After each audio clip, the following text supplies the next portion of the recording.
தர்மம் கேட்டீங்க, தர்றதுக்குள்ள போறீங்களே. ஐயா, இந்த பாவிய தொடாதீங்க ஐயா. ஐயா, நீங்க வேளாங்குடி கோயில் தர்மகர்த்தா தானே?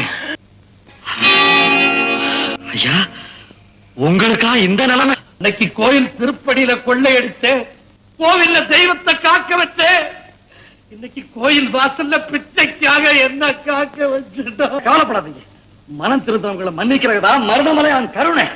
வாங்க, கோயில்ல உங்களுக்கு ஒரு வேலை வாங்கி தரேன். வேண்டாம் ஐயா, வேண்டவே வேண்டாம் ஐயா.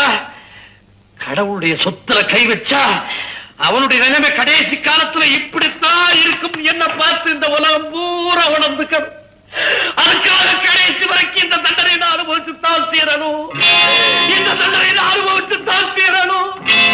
இந்த தண்டனை அனுபவிச்சு தான் தீரணும்.